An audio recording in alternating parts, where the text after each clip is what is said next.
మీ పరిశుద్ధ నామమునకే మహిమ కలుగును గాక. మీ అందరికీ పేరు పేరున నా ప్రేమ వందనాలు తెలియచేస్తున్నానండి. అందరికీ వందనాలు. యేసయ్య మనందరినీ దీవించి ఆశీర్వదించి కాపాడి వర్ధల చేయును గాక. వాక్యంలోకి వెళదాం. యోహాను రాసిన 3వ పత్రిక 2వ వచనం. ప్రియుడా, నీ ఆత్మ వర్ధిల్లుచున్న ప్రకారము నీవు అన్ని విషయములలోనూ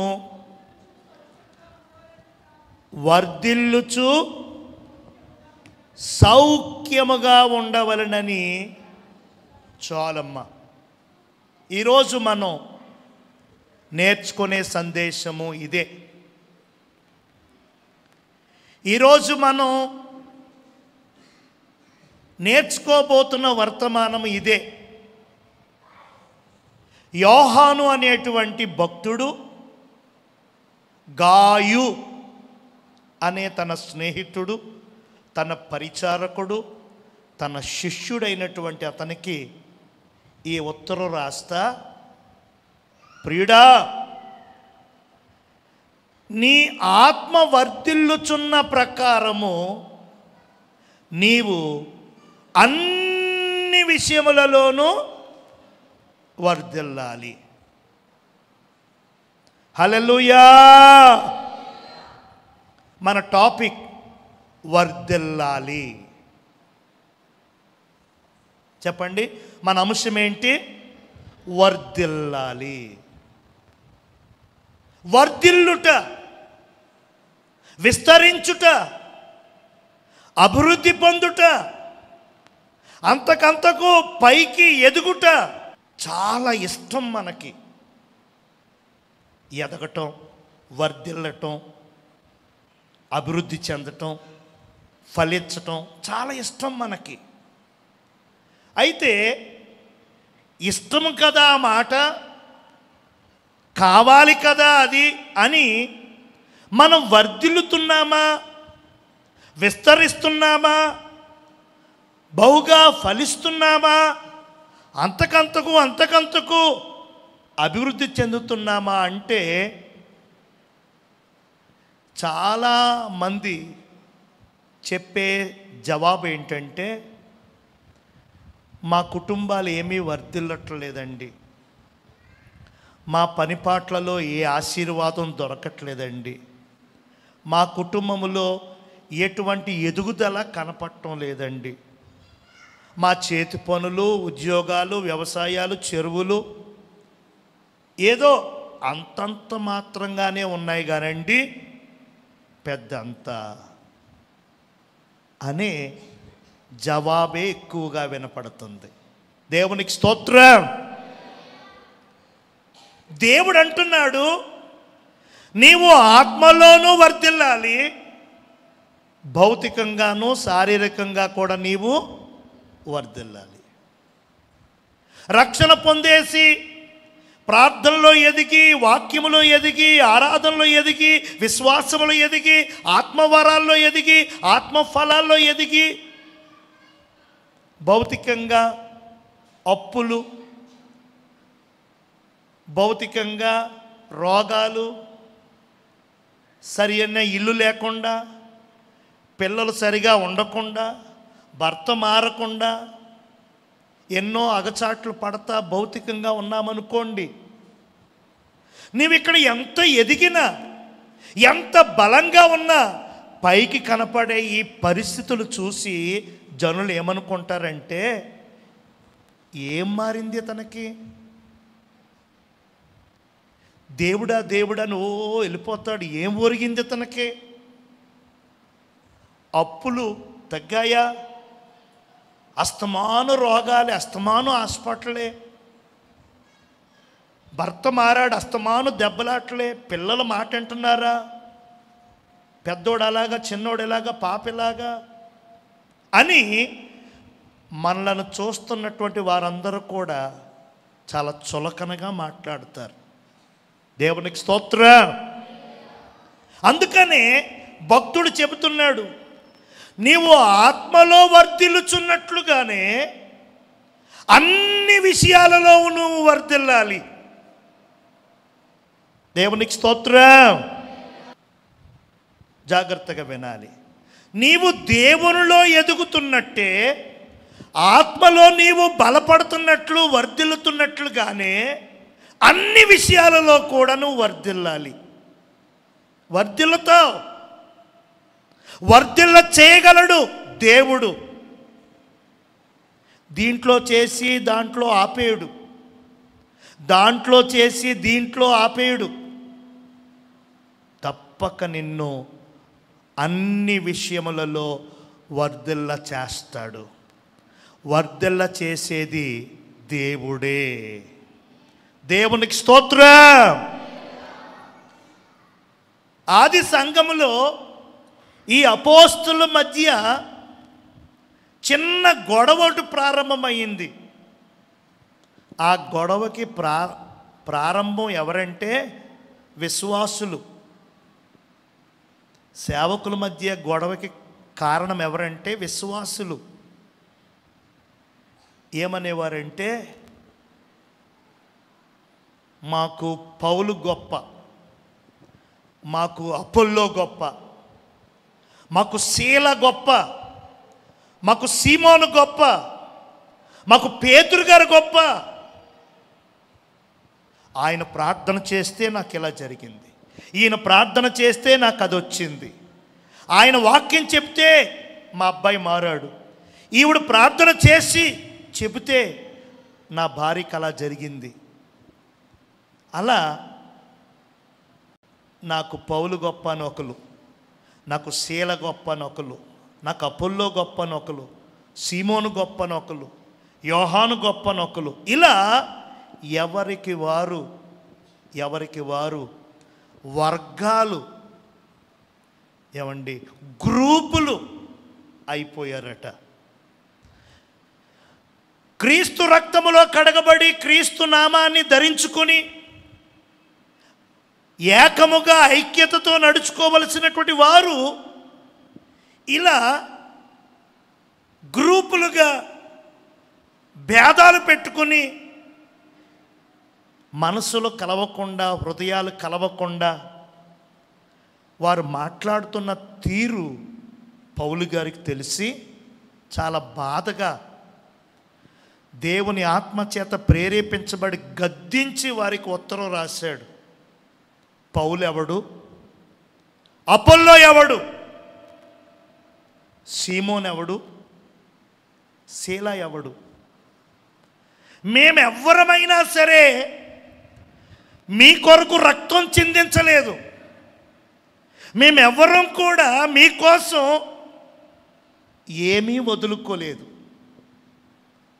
దేవునికి స్తోత్రం.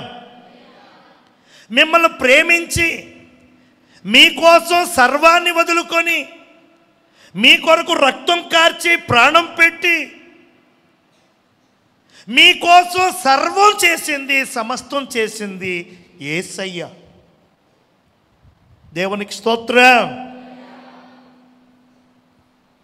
మిమ్మల్ని రక్షింపచేసింది ఆయన, మిమ్మల్ని బాగు చేసింది ఆయన, మిమ్మల్ని మార్చుకొనింది ఆయన, మీ బ్రతుకులు చక్కదిద్దింది ఆయన. మీరు ఏదో ఈరోజు ఇలా ఉన్నారు అని అంటే దానికి కారణము ఆయన. మీరు ఆయన వంక చూడటం మానేసి, ఆయన మీద ఆనుకోవడం, ఆధారపడటం మానేసి, కొందరు పౌలని, కొందరు అపోల్లో అని, కొందరు సీమోనని, కొందరు పేతురని. ఏంటిది? నేను నాటాను, అపోల్లో వచ్చి నీళ్లు వేశాడు, సీమోన్ వచ్చి కంచె కట్టాడు, శీల వచ్చి ఎరువేశాడు. విత్తనం నాటి, నీరు పోసి, ఎరువేసి, కంచె వేసి, కాపలా కాసి ఎంత చేసినా కానీ వృద్ధి పొందించినది దేవుడే. దేవునికి స్తోత్రం. మా పరిధిలో మేము మాకు అప్పగించబడిన పని, పరిచర్య, సేవ చేశాం, అంతే. ఇంకంతకంటే రెండో మాట లేదు. వృద్ధి చేసింది దేవుడు, అద్భుతం చేసింది దేవుడు, ఆశీర్వదించింది దేవుడు. కాబట్టి వృద్ధి చేయు దేవుని వైపే మీరు చూడాలి తప్ప వేరే ఎవరి వైపు చూడటానికి వీలు లేదు అని వారికి కోపంగా ఒక ఉత్తరం రాశాడు. దేవునికి స్తోత్రం. కాబట్టి ఈ మధ్యాహ్నం నేను చెబుతున్నాను, వర్ధిల్లాలి, అభివృద్ధి చెందాలి, విస్తరించాలి. కృప వెంబడి కృప, బలం పైన బలం, ఆశీర్వాదం పైన ఆశీర్వాదం పొందుకోవాలి అని అంటే అవన్నీ ఇచ్చేది దేవుడు. దేవునికి స్తోత్రం. అవన్నీ అనుగ్రహించేది దేవుడు. హల్లెలూయా. కాబట్టి వర్ధిల్ల చేసేది దేవుడే, విస్తరింపచేసి ఆశీర్వదించేది దేవుడే. కాబట్టి దేవుని వైపు చూస్తూ, దేవుణ్ణే అడుగుతూ, దేవుని దగ్గరే పట్టుదలతో ప్రార్థిస్తూ వర్ధిల్లే జీవితాన్ని మనం పొందుకోవాలని నేను మొట్టమొదటిగా తెలియచేస్తున్నాను. దేవునికి స్తోత్రం. మీ కుటుంబ జీవితం, మీ ఆర్థిక పరిస్థితులు, మీ జీవనోపాధులు, ఆత్మ సంబంధమైన ప్రార్థన, విశ్వాసము, ఆరాధన, వాక్యము, పరిశుద్ధాత్మాభిషేకం అన్నిటిలోనూ వృద్ధి చేసేది ఆయనే. భౌతిక విషయాల్లో కూడా వృద్ధి చేసేది ఆయనే. దేవునికి స్తోత్రం. వర్ధిల్లాలి అని కోరుకుంటున్నాడు దేవుడు. విస్తరించాలి, అభివృద్ధి చెందాలి అని కోరుకుంటున్నాడు. నా పరిధిలో నేను వాక్యం చెప్పటంలో ఇంకా వర్ధిల్లాలి, ఆరాధన చేయటంలో ఇంకా ఎదగాలి, నా పరిధిలో నేను సేవ చేయటంలో ఇంకా ఎదగాలి, మీరు మీ పరిధిలో మీరు ఎదగాలి అని దేవుడు కోరుకుంటున్నాడు. వర్ధిల్లాలి అని దేవుడు ఆశిస్తా ఉన్నాడు. దేవునికి స్తోత్రం. మరి వర్ధిల్లాలి వర్ధిల్లాలి వర్ధిల్లాలి అని మనకు మనం అనేసుకుంటే, ఆశీర్వదించబడాలి, అభివృద్ధి చెందాలని 1కి 10 సార్లు అనేసుకుంటే అయిపోదు. వర్ధిల్లాలి అంటే దేవుడు కొన్ని మాటలు చెప్పాడు. ఆ మాటలు చూసి ఆ మాటలను చేస్తానని నువ్వు మాట ఇస్తే దేవునికి నీ బ్రతుకు, నా బ్రతుకు వర్ధిల్లుతుంది, వర్ధిల్లే బ్రతుకుగా మలచబడుతుంది. దేవునికి స్తోత్రం. ఎక్కడ వేసిన గొంగలి ఎక్కడన్నా చందంగా ఉంటే లాభం లేదు. నేను చాలాసార్లు చెప్తాను, డబ్బులు ఇచ్చి విత్తనాలు తెచ్చి నారు తెచ్చి రోజంతా కష్టపడి చదును చేసి చక్కగా విత్తనాలు నారో నాటి నీళ్లు పెట్టి కొన్ని రోజుల తర్వాత ఎరివేసి కంచి కట్టి ఆ మొక్క కోసం, ఆ విత్తనం కోసం ఏం చెయ్యాలి అవన్నీ చేసి దాన్ని చూసినప్పుడు ఎలా నాటామో అలాగే ఉందనుకోండి, ఎలాగ పాతి పెట్టామో అలాగే ఇప్పటికీ అలాగే ఉందనుకోండి, మనకి బాధ కలుగుతుంది. అరే, అంత డబ్బులు ఇచ్చాను, అంత కష్టపడ్డాను, అంత చాకరీ చేశాను, ఏంటిది? ఒక కాయ లేదు, ఒక పువ్వు లేదు, ఒక పిండి లేదు, ఏంటిది అని నీ చేతులతో కొనుక్కొచ్చి నీ చేతులతో పాతి నువ్వే ఏదో ఒక రోజు దాన్ని కోసి అవతల పడేస్తావు. ఎందుకని? అభివృద్ధి లేదు, వర్ధిల్లటం లేదు. దేవునికి స్తోత్రం. అదేవిధంగా దేవుడు కూడా నిన్ను తాను కోరుకున్న వనంలో ఉంచాడు. తాను అభిషేకించుకున్న స్థలములోకి నిన్ను తీసుకొచ్చి నాటాడు. దేవునికి స్తోత్రం. నువ్వు రక్షణ పొంది బాప్తిస్మం పొంది ఎంతకాలం అయ్యింది? చెప్పుకోవడానికి కనబడుతున్న సంవత్సరాలు. ఏ విషయంలో నీవు బలపడ్డావు? పాటలు పాడుతున్నావా? నిలబడి బైబిల్ వాక్య పఠనం చేస్తున్నావా? ప్రార్థన చేయమని పాస్టర్ గారు కోరితే నేను చేస్తానండి అని వచ్చి చేయగలుగుతున్నావా? ఆత్మతో సత్యముతో ఆరాధించండి అమ్మా, ఆరాధించగలుగుతున్నావా? అభిషేకం పొందుకోండి.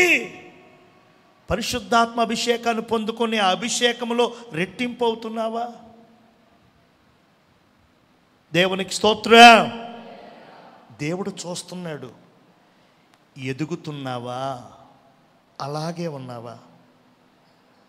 అంతకంతకు ఎదుగుతున్న నిన్ను చూసి ఆయన చాలా సంతోషిస్తాడు.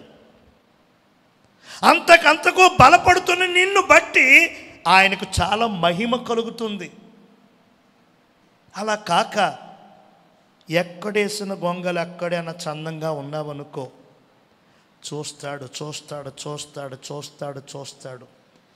ఇక నీ వల్ల నా వల్ల ఉపయోగం లేదనుకోండి, ఆయనకి రవ్వంత మేలు కలగట్లేదనుకోండి, ఆయనకి నాటిన ఆయనే, నీరు పెట్టిన ఆయనే, అన్ని వస్తువులు కల్పించిన ఆయనే ఎప్పుడో ఒకప్పుడు పీక్ అవతల పాడేస్తాడు.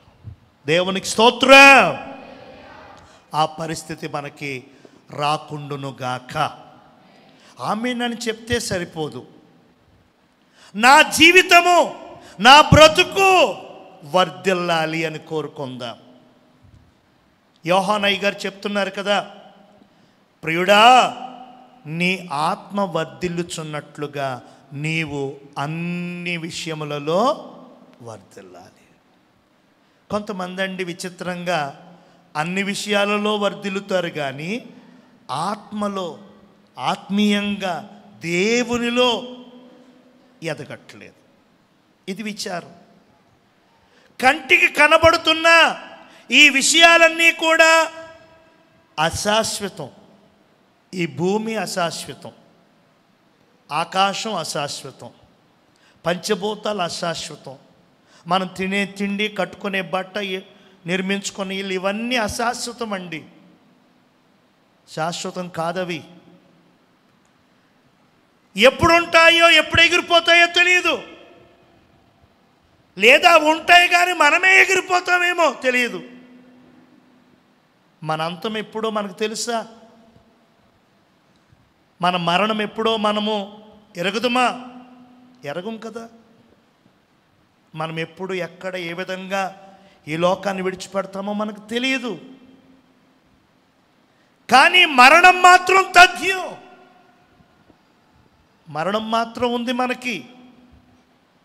అయితే మరణించకముందే శాశ్వతమైనటువంటి రాజ్యం కోసం, శాశ్వతమైనటువంటి లోకం కోసం నువ్వేదైనా సంపాదించుకున్నావా? ఏదైనా కూడబెట్టుకున్నావా? ఆత్మీయంగా నువ్వు బలపరచబడ్డావా? ఆధ్యాత్మికంగా నీవు వర్ధిల్లావా? అది చూసుకోమని ప్రేమతో నేను మనవి చేస్తూ ఉన్నాను. దేవునికి స్తోత్రం. ఎంతసేపు భౌతిక విషయాల గురించి ఆలోచన, ఎన్ని వారాలు, ఎన్ని నెలలు, ఎన్ని సంవత్సరాలైనా ఈ లోకం గురించి, ఈ లోక పరిస్థితుల గురించే ధ్యాస. ఈ లోకములు ఏం తింటాం, ఏం తాగుతాం, ఏం ధరించుకుంటాం, ఏం సంపాదించుకుంటాం, ఏ కూడబెట్టుకున్నాం అని ఆ విషయాల కోసమే ఆలోచన చేస్తున్నాం. ఈ లోకాన్ని విడిచిపెట్టేశాక ఏమవుతాం? ఎక్కడ ఉంటాం? అక్కడ ఏంటి మన పరిస్థితి? ఏం జరుగుతుంది అని మాత్రం అసలు కనీసం ఆలోచనలోను కూడా తెచ్చుకోవట్లేదు చాలామంది. హల్లెలూయా.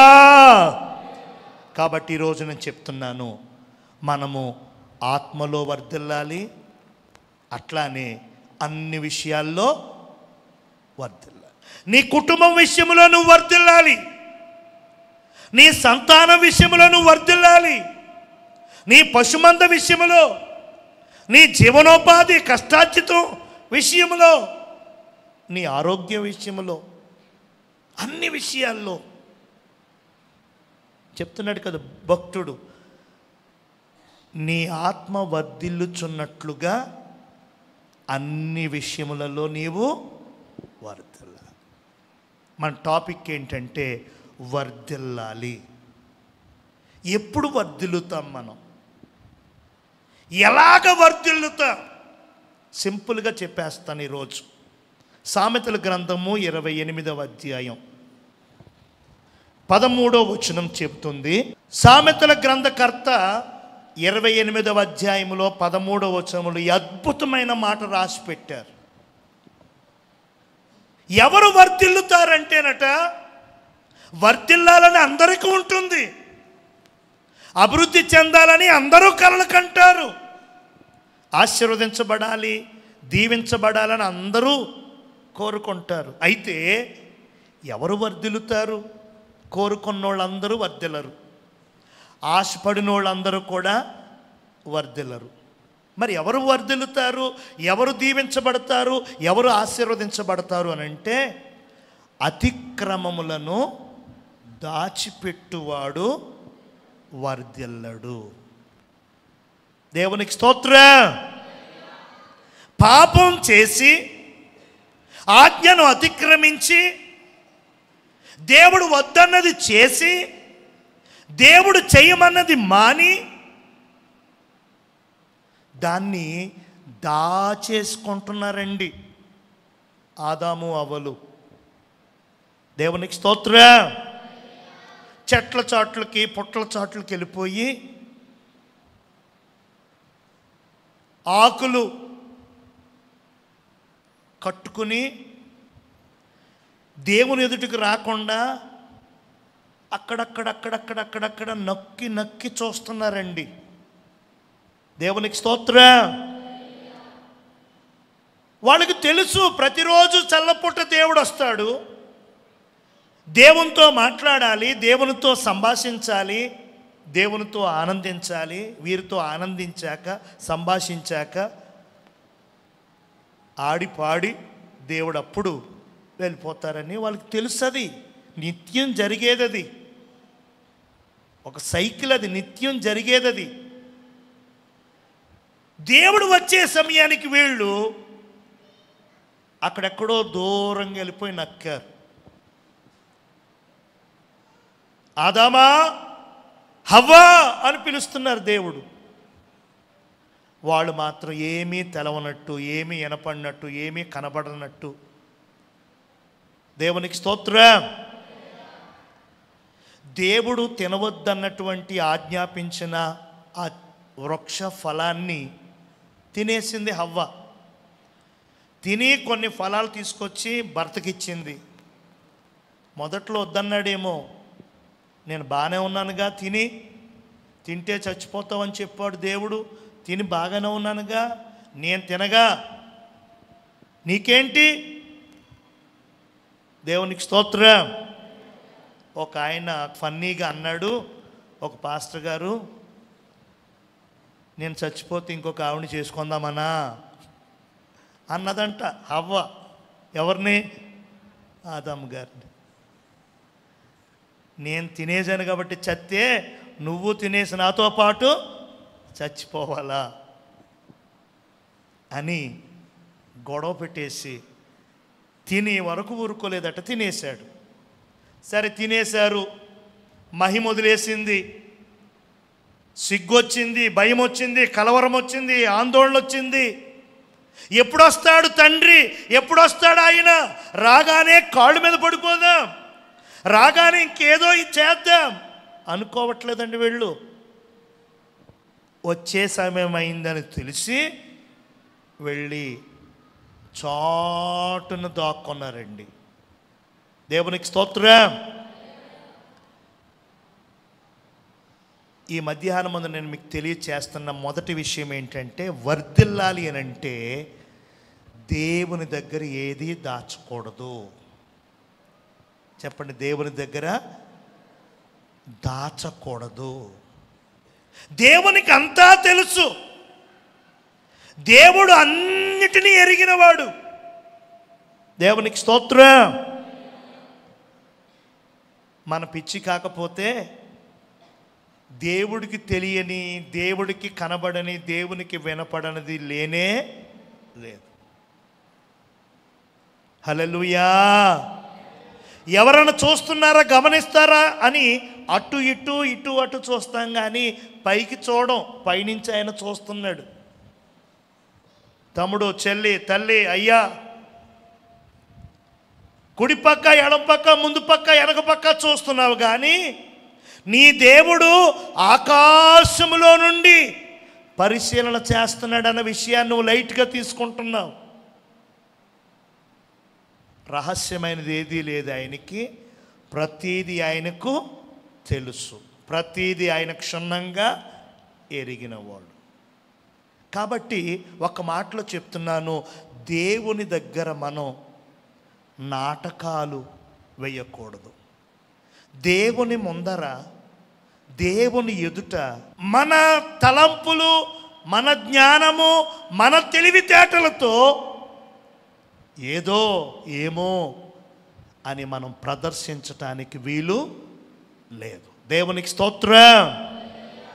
అలా చేస్తే ఏమవుతారో తెలుసా? వర్ధిల్లరు. అతిక్రమములు దాచిపెట్టువాడు వర్ధిల్లడు. దేవునికి స్తోత్రం. హల్లెలూయా. అది చిన్నదైనా పెద్దదైనా చేసిన పొరపాటు ఒప్పుకో. జరిగిన తప్పిదాన్ని ఒప్పుకో. దేవునికి నీకు మధ్యగా ఏది, దేవునికి మధ్య అడ్డుగా ఏదుందో దాని గురించి చెప్పు. ఒప్పుకో. పశ్చాత్తాపపడు. నేను విడిచిపెట్టేస్తానయ్యా, నాకు శక్తిని, నేను అలాగా మరలా పడిపోకుండా నాకు బలాన్ని అని కోరుకుందాం. ఆ విధంగా అతిక్రమాలను ఒప్పుకొని విడిచిపెట్టి మన కుటుంబాలు, మన ఆత్మీయ జీవితాలు అభివృద్ధి పొందేలాగా, ఆశీర్వాదం అందుకునేలాగా మనం ప్రయాసపడదాం. దేవునికి స్తోత్రం.